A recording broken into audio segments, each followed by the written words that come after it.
listening to Tiger Talk Flash Report.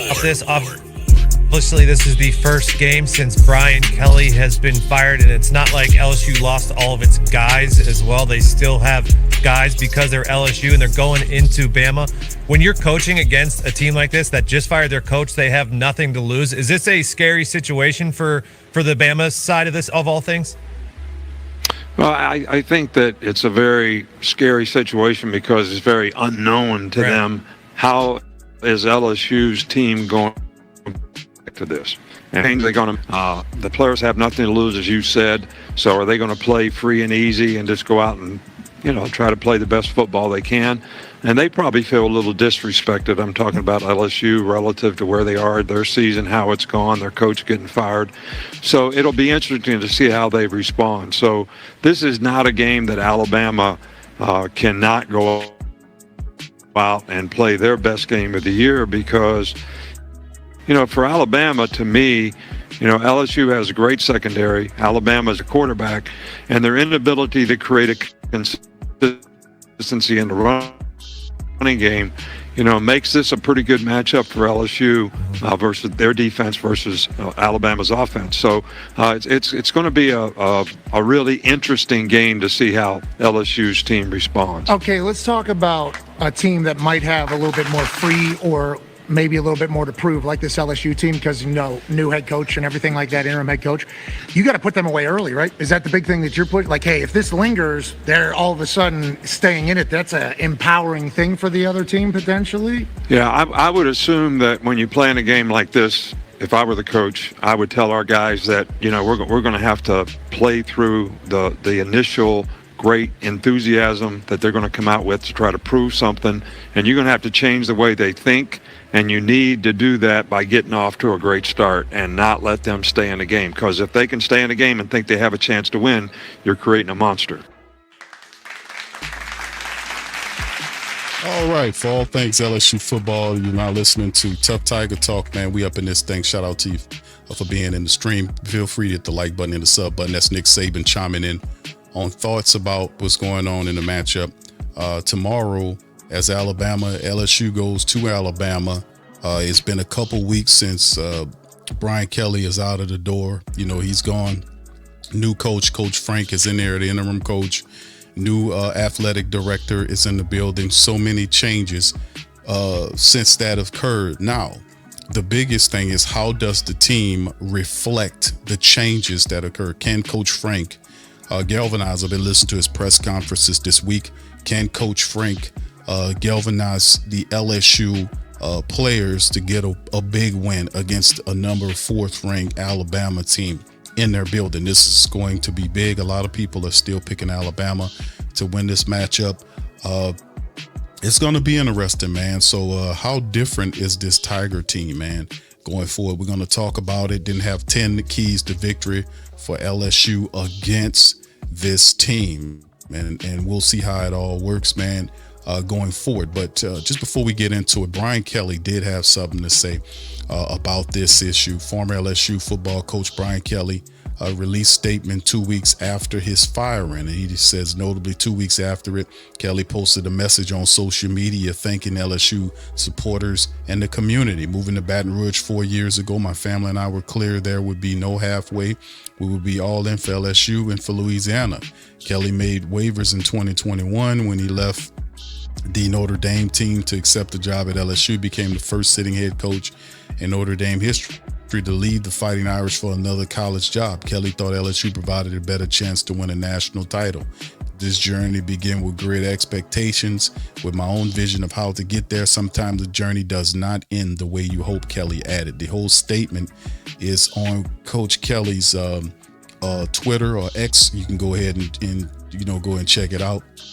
But he said, he wrote, he won't think of where LSU fell short, but rather spend his thoughts on LSU and what they did accomplish. He did cite Jaden Daniels' Heisman Trophy win, which is probably the biggest accomplishment that he had and a handful of players drafted in the NFL, which would have happened anyway. I mean, we're a football factory professionally, so it would happen anyway. He also mentioned LSU's 2022 victory over Alabama, where the Tigers walked it off with a game-whipping 2-point conversion. So the losses will always hurt, but I'll remember all the wins, Coach Kelly said. So he's also wished the best to LSU interim head coach Frank Wilson, along with the LSU players. My journey have ended, but it's a journey that will stay with me and my family forever.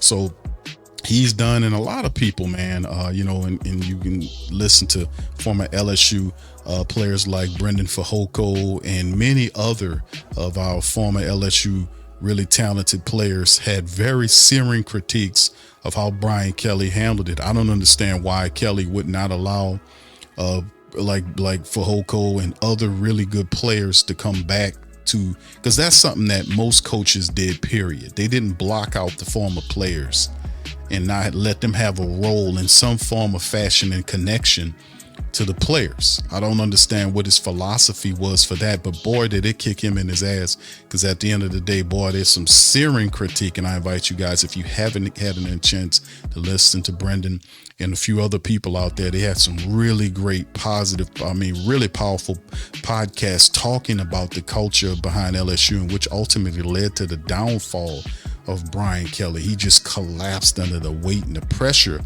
of the LSU expectation, man. We want you to win. You can go to one of these other clubs. You probably can keep a job for a very long time. As long as you win, a couple of, lose 2 or 3 games, you're safe. And Brian Kelly just really fell apart under the pressure and the weight of what we had going on here. So anyway, fam, a lot of interesting stuff to kind of talk about. Let's get into some of the statistics right here of the matchup here. If you could take a look at Nussmeier's numbers right here. He also made a statement about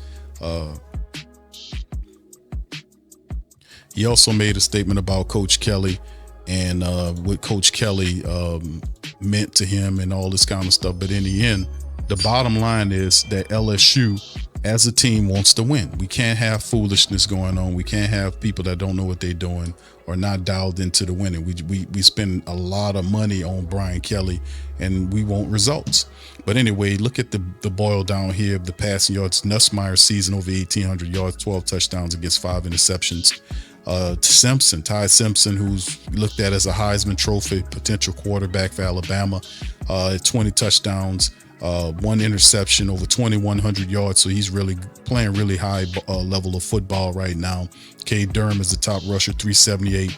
Miller is 308 for the Crimson Tide. Anderson is the top receiving yards guy for us for 382 yards versus Bernard with 526. He has 38 catches, 6 touchdowns. No touchdowns yet for Aaron Anderson. Just 29 grabs, right? And of course, you look at the sacks. Harold Perkins is there, 4 for Pierre on their side of it. AJ Huxley is 64 tackles from the safety position, which shows you that's not usually good if your safety is one of your top tacklers.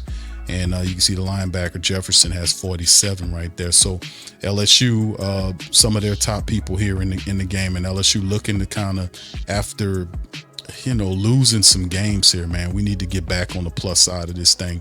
4 games remaining in the rest of the season, 3 against nationally ranked opponents.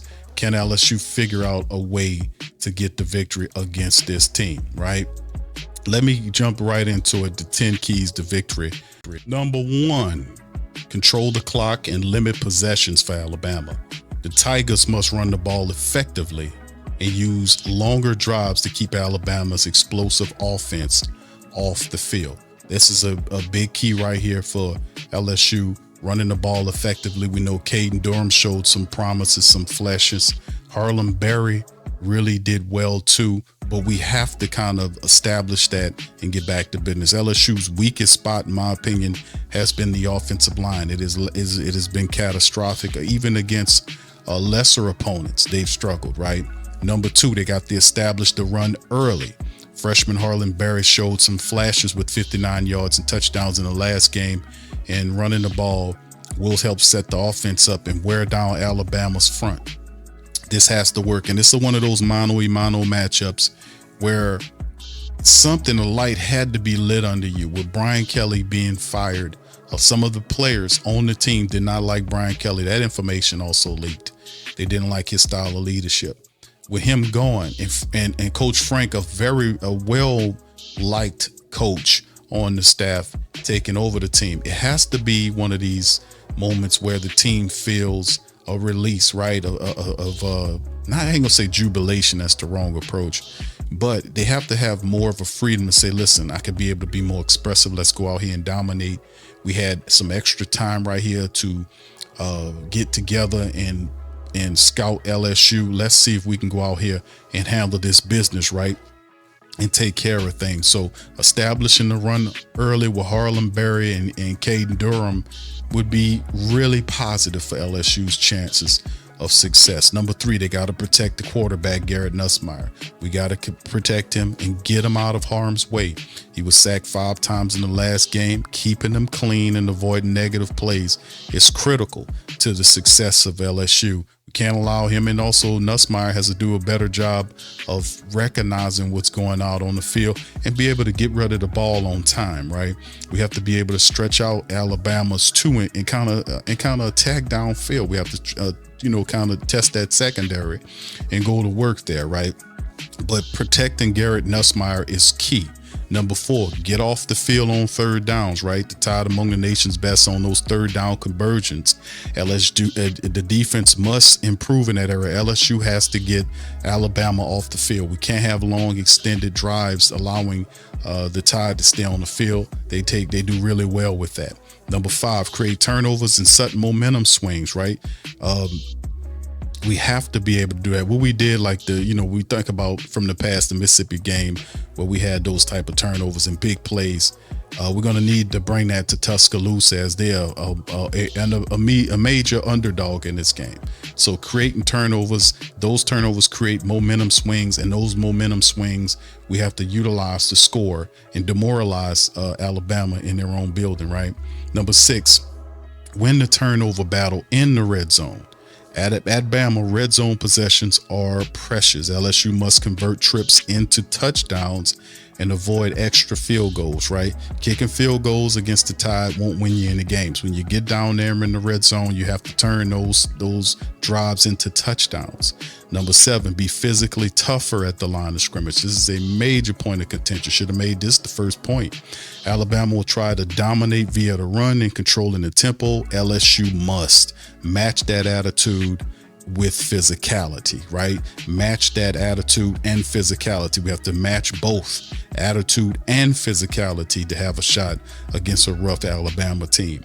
Number 8, handle the hostile environment and keep your composure. Playing at Bryant-Denny Stadium is a test. Emotion is good, but mistakes born of emotion will cost.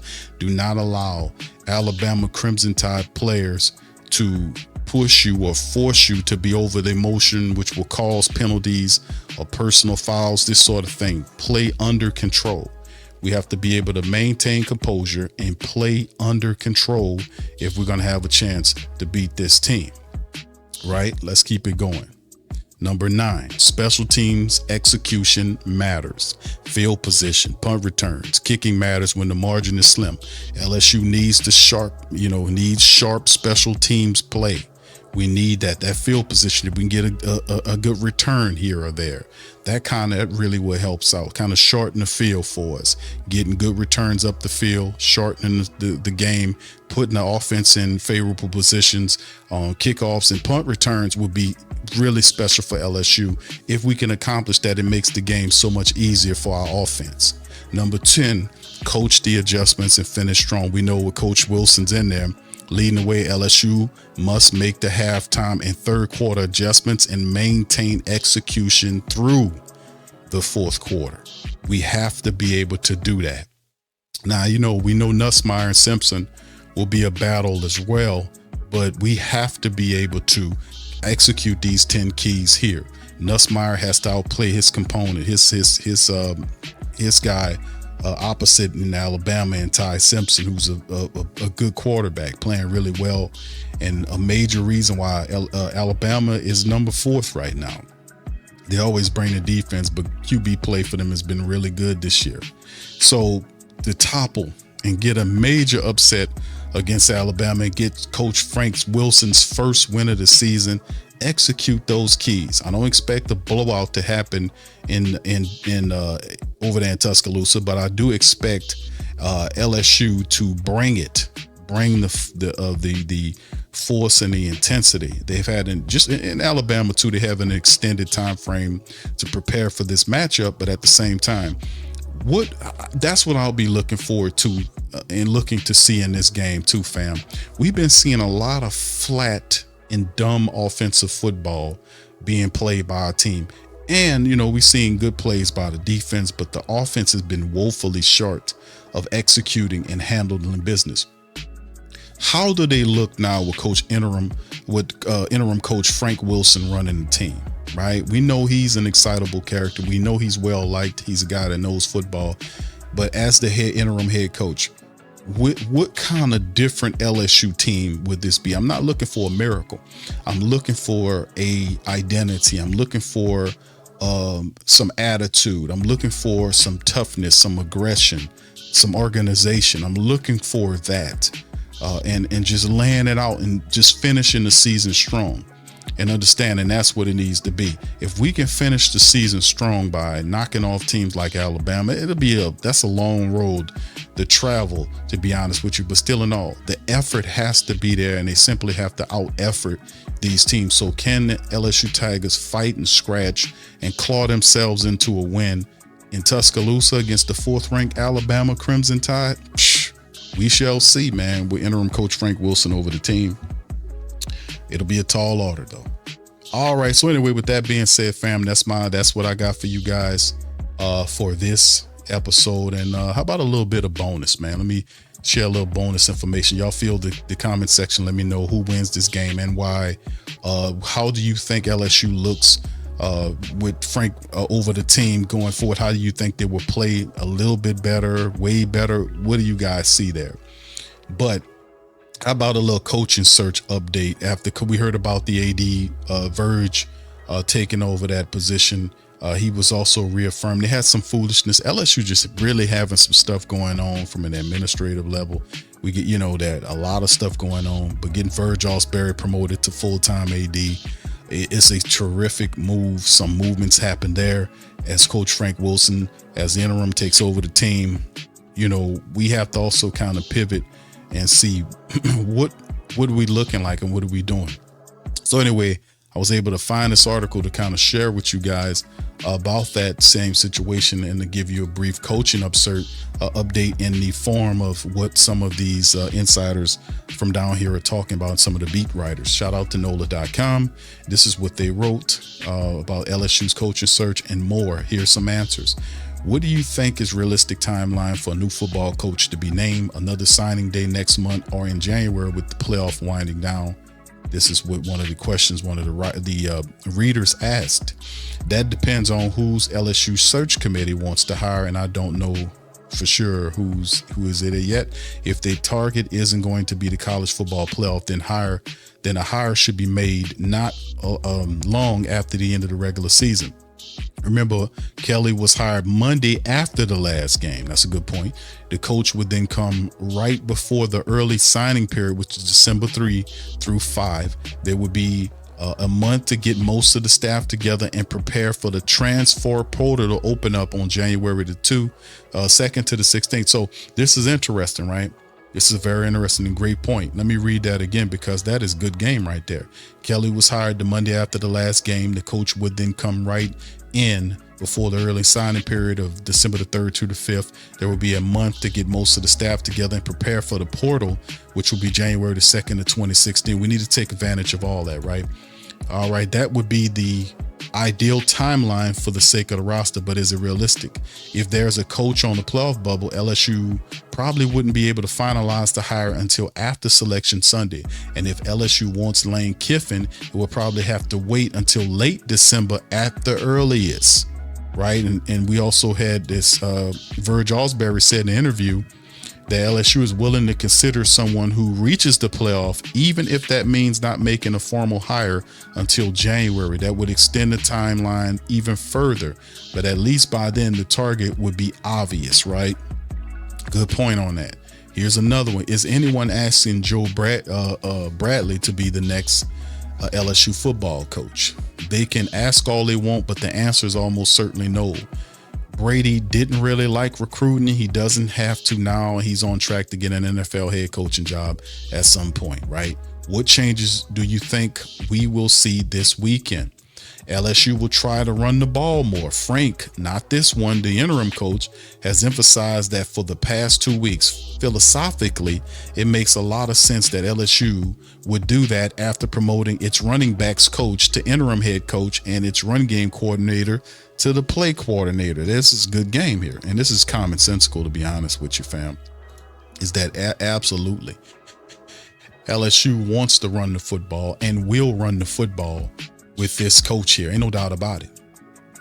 But you have to get that offensive line together, man, and take the pressure off of Nussmeier so we can get into the play action correctly.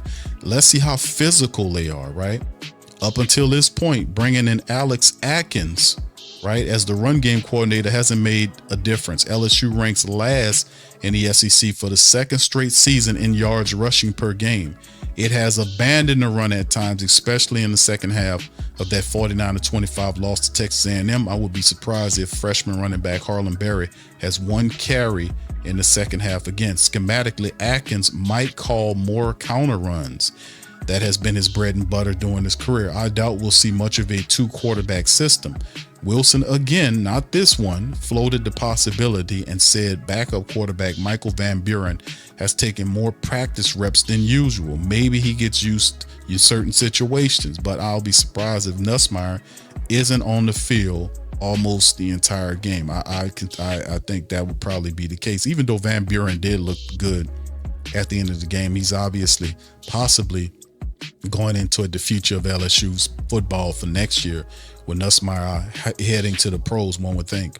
Will LSU insist on zero guaranteed money and or language that includes a winning percentage at basis for termination for calls, considering that Kelly had 2 10-win seasons and a 9-win season is 3 full seasons? And if so, what will be the metric?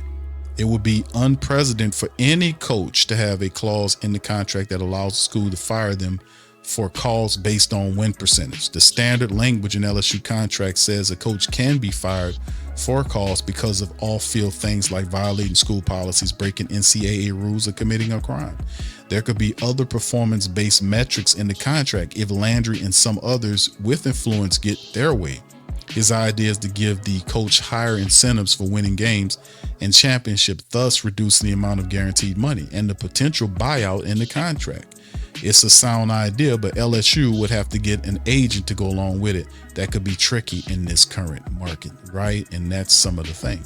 What effect does politics play in LSU search for the athletic department? Replacement. Politics always plays a role in Louisiana. This is by so good information, good game right here given in this breakdown ball down here when they talk about Governor Landry and what he's saying. He wants to protect the citizens of the city, not make them pay for the cost of firing. And we know that what runs LSU football, are this, the big money donors, the alumni. That's who run that, man. That's who demand all this to happen. The boosters. Those are the true power and control, and those boosters will raise as much money as they need to make sure that LSU wins and gets the right players, the right coach. And if there's some absorption to be done, and there always is, then it will be in the form of merchandise and ticket sales. So the governor interjecting in that role was totally, I don't like it, because it complicates things. You got too much going on in the administration already. We don't need the top bureaucrat in the state throwing his head in there. And I doubt that guy even played football before. I thought he can catch a fucking ball. Let's just keep these bureaucrats and these politicians out of it and let people that know about football, that play football, let them do it. Verge Osbury was a good hire as the AD. I think he can get it done. He understands the culture and the temperament of the team. He comes from LSU. He's LSU through and through. So I do think that LSU is definitely looking at people right now. I've showed a list of people that could potentially be the next head coaches on this team on this broadcast in previous streams. Go back and look them up. But in the end, we'll know over the next month worth of games who will be the next coach of LSU football. A lot of people thinking it's Kiffin. Some people said Summerall, but we'll see exactly who it will be. But whoever takes the job, they'll be tasked with winning right away. It's a high floor for you to step on when you step on here. That's just the reality. It's not easy to win. And you had the current winningest head coach in college.